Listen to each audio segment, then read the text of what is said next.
Magandang araw mga kaibigan. Bigyan natin ng opinion, reaction, itong post ang balita ngayon. Breaking.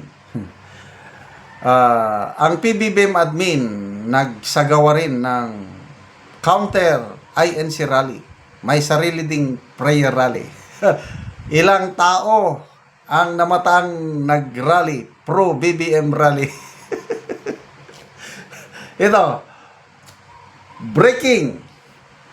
4 na kababaihan nagdaos ng pro-Marcos prayer rally. Yan o. 4 lang talaga. Ay, kawawang nilala. Isang maliit na grupo ng kababaihang makamarcos ang namataang nagdarasal ng rosaryo sa Mindiola Peace Ark nitong linggo kahapon. Tila pantapat sa 3-day rally ng Iglesia ni Cristo. Ayon sa grupo, humihingi sila ng gabay at kalakasan para kay Marcos Jr. Well, there's nothing wrong with praying for the president. Actually, it's a command. Romans 13, if I'm not mistaken, all Christians, followers of Christ, are commanded to pray for the government. And I'm doing that every day. Ang prayer ko is, Panginoon, I pray for our country's leaders. Sabi ko, Marcos, Araneta, Romualdez, Duterte, mga iba pang political clans, lahat ng mga senators, congressmen, governors, mayors, barangay captains, lahat ng mga commissioners, lahat ng mga cabinet secretaries, regional, provincial directors, judges, justices, ombudsman. Kasama yan sa prayer ko. It's a command. Kailan? Ang prayer ko is, Lord, sabi ko, nakikita mo talamak na corruption sa aming bansa ngayon. Please intervene. Maawa ka sa laylayan kasi ang daming naghihirap na Pilipino, samantalang ang mga powers that be, bilyones ang hawak nilang pundo, kung saan-saan ginagastos, inuuna ang sarili bagong bayan, kawawa ang mga taong nasa laylayan. And that's my prayer. Please intervene. Ikaw po ang maghari sa bansang ito. Maghari ka sa buhay ng aming mga government leaders. Maghari ka sa bawat Pilipino. Ang pag-asa ng Pilipinas ay ang Panginoong Hesus. We are considered the only Christian country in Asia. And so be it. Kristiyano daw tayo eh. Kailang, ano ba? Tunay ba tayong Kristiyano? Sabi ng senior pastor ng ilang malaking congregation, hindi ko lang pangalanan, 3 beses ko nang narinig sa pulpito ng senior pastor. We are called the only Christian country in Asia, but we are not. Hindi totoo yan. Dahil ang ating mga country's leaders, they profess to believe in God, they profess to believe in Jesus Christ, but ang ginagawa nila ay iba, taliwas, talamak ang korupsyon. That's why we need to pray for our country. We need to pray for our government leaders. Ganon ang preaching. Kaya ako, kahit sa totoo lang, dismayado, galit ako sa nangyayari. Kaya lang, it's a command, so I pray. At to me, it's an answered prayer to me, yung pagsasalita ni Saldico. At sinasabi nila na walang halaga yan. Hindi under oath yan. Ako, nagpapasalamat ako sa Diyos at nagsalita na si Saldico. At ang dalangin ko is for God to protect Saldico dahil alam ko marami pa siyang isasambulat na kalokohan na nangyayari sa gobyerno. So, balik tayo dito. Maybe, they are sincere. Kasi may mga tao talaga na Marcos loyalist.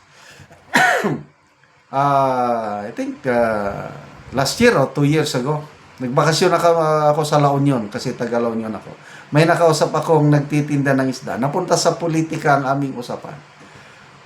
So yun, yung mga nangyari sa Marcos administration, pinapag-usapan. Nag-Ilocano kami.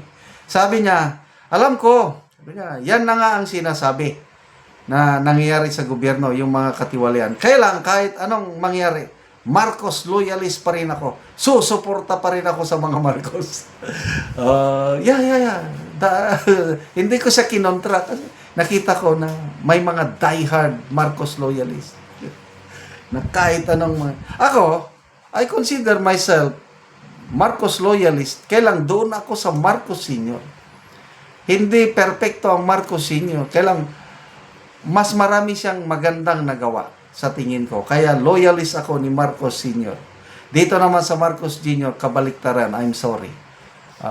Totoo yung sinabi ni Tatay Digong natin na very weak leader si PBBM, kaya tayo nagkakaganito. So, okay. So, good luck sa mga pro-BBM rally. Sige, let's pray. Tingnan natin sino ang papakinggan ng Diyos. At ako, may nabasa akong post. Si Miko Pugay, yung vlogger natin sa Japan. Sabi niya, Ilocano ako. Ilocano. Katoliko ako, kaya lang, sabi niya. Pinupuri niya, mabuti pa ang Iglesia ni Cristo. Nagkakaisa sila, nagsasalita na lumalaban kontra sa korupsyon kaysa sa Katoliko. Binatikos niya na ang Catholic Church. Kasi ang Katoliko, ano ba ang ginagawa natin? Watak-watak tayo. Ano ba yung nagsalita ang CBCP head? Cardinal David ba yun? Nakakabahala, sabi niya, tungkol sa ano. Yung pahayag ni Saldico, nakakabahala. Baka maniwala ang taong bayan. Something like that. Hindi ko, nabasa ko lang yung ano. So, ibig sabihin, apprehensive sila. Parang duda sila sa paliwanag o revelasyon ni Saldico. Anong ibig sabihin nun? Di parang sinusuportahan nilang administrasyong ito. Parang ganun. Ang opinion ko lang ito But ako, nagpapasalamat ako sa Iglesia ni Cristo. Kahapon, estimate, alas 6 hapon, 650,000 na estimated crowd. First day pa lang yun. Baka hanggang mamaya ng hapon, mga 1.5 million na sir, madoble. And tomorrow, my estimate is, pinakamababa, 2 million people ang mag-attend sa 3-day rally na ito. Salamat mga kaibigan sa inyong pagsubaybay sa ating channel na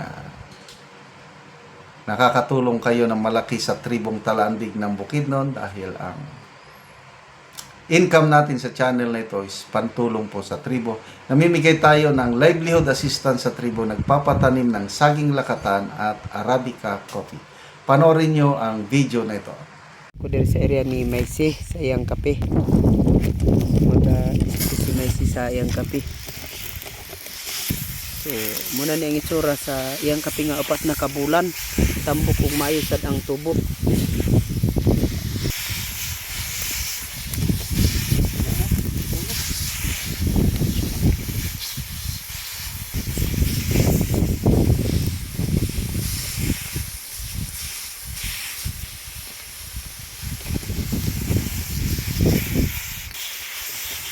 Daga na og sanga tambok kaayo nga kape. Labong.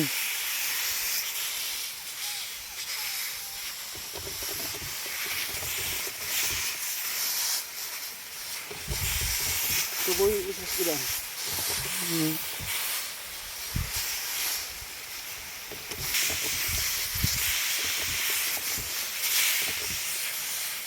Gawas nga hinlo tambok pod.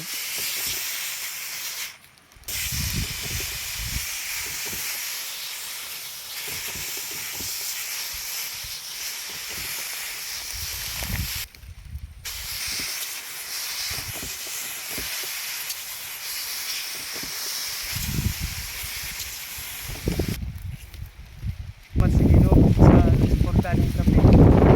Makarnis ni bawas ang sa palis ito. Skill po sa among anak. Pila gani na kaya punuan ang imong kape? 600. 600. So daghan-daghan gyud. Oh, daghan na ni. So naa na kay estudyante karon. Oh, na isa. Oo.